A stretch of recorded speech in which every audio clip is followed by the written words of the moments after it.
اعتکاف کے معاملے میں حضرت شاہ ولی اللہ محدث دہلوی رحمۃ اللہ علیہ نے لکھا کہ 3 طرح کے لوگ ہوتے ہیں۔ اعتکاف کے معاملے میں 3 طرح کے لوگ ہوتے ہیں۔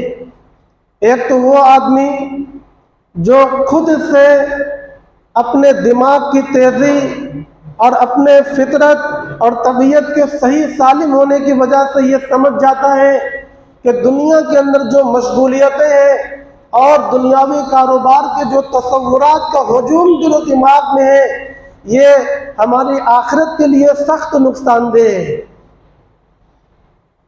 دنیا کے اندر پڑے رہنا اور ہر وقت اسی کے اندر مشغول رہنا اور عبادتوں کو کامل طور پر ادا نہ کر پانا، یہ ہمارے لیے بہت نقصان دہ ہے۔ کچھ لوگ وہ ہیں جو اس کو خود سے سمجھ جاتے ہیں، ان کو کسی دلیل کی ضرورت نہیں ہے، نہ قرآن پڑھنے کی ضرورت، نہ پیغمبر کی تعلیم کی ابھی ضرورت۔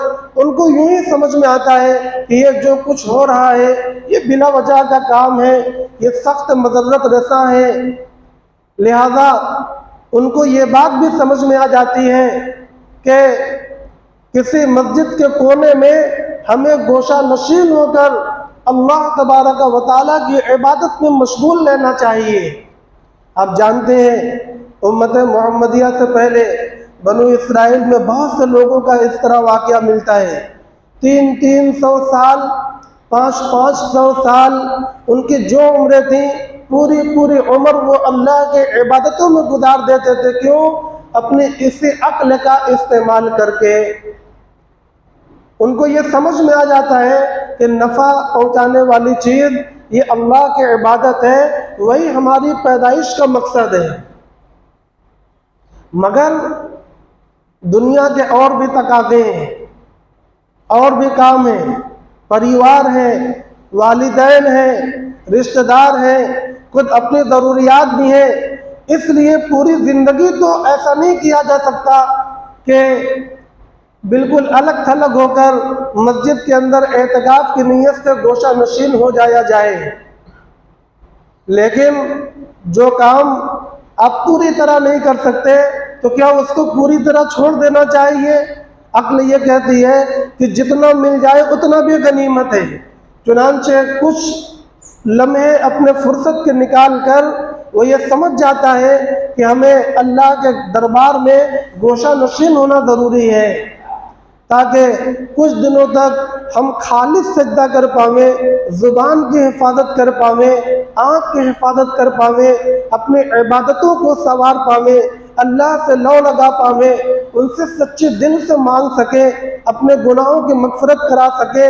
بہت سی حاجتیں اس کے ساتھ لگی ہیں، جو فرصت کے لمحے مل جائیں وہ اسی کو غنیمت سمجھ کر اپنے آپ کو مسجد میں قید کر لیتا ہے۔ ابھی اس کے پاس کوئی تعلیم نہیں آئی، ابھی صرف عقل کا یہ تقاضا ہے۔ ایک لوگ تو اس طرح کے ہو گئے، دوسرے وہ لوگ ہیں، دوسری قسم ان لوگوں کی ہے جو اتنی باریکی کے ساتھ غور نہیں کرتے ہیں، وہ موٹی موٹی بات غور کرتے ہیں، لہذا ان کے ذہن کی رسائی یہاں تک نہیں ہو پاتی۔ ان کے پاس، ان کے سامنے نبی پاک صلی اللہ علیہ وسلم کی تعلیم آتی ہے اور وہ نبی کی تعلیم پر ایمان رکھتے ہیں اور اس کے فائدے کو تسلیم کرتے ہیں، اعتراف کرتے ہیں۔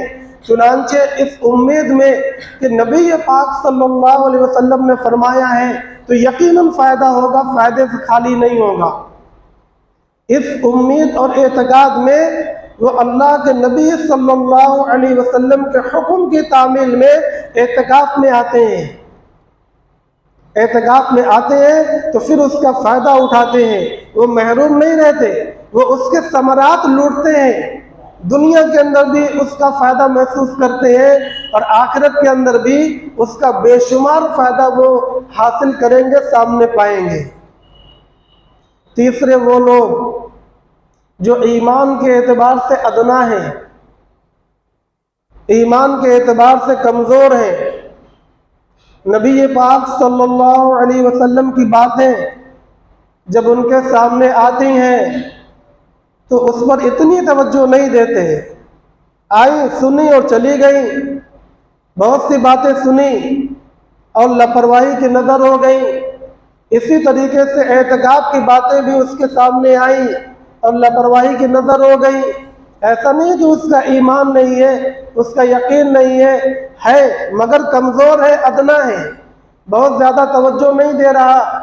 ایسے بندے کو اس کا کوئی دوست، کوئی ساتھی، اس کا کوئی رشتہ دار، کوئی اس کا خیر خواہ مجبور کر کے اعتکاف میں لے جاتا ہے اور کشا کشا رفتہ رفتہ اس کو اعتکاف کی عادت ڈالتا ہے، تو ایسا آدمی بھی اگرچہ دنیا میں ہو سکتا ہے کہ اعتکاف کے فائدے کو محسوس نہ کرے، حالانکہ بہت مشکل ہے، جو بھی اعتکاف میں آتا ہے اس کے فائدے کو محسوس کرتا ہے، لیکن فرض کرو ہو سکتا ہے ایسا بندہ ہو کہ وہ دنیا کے فائدے کو محسوس نہ کرے لیکن آخرت میں وہ بھی محروم نہیں رہے گا۔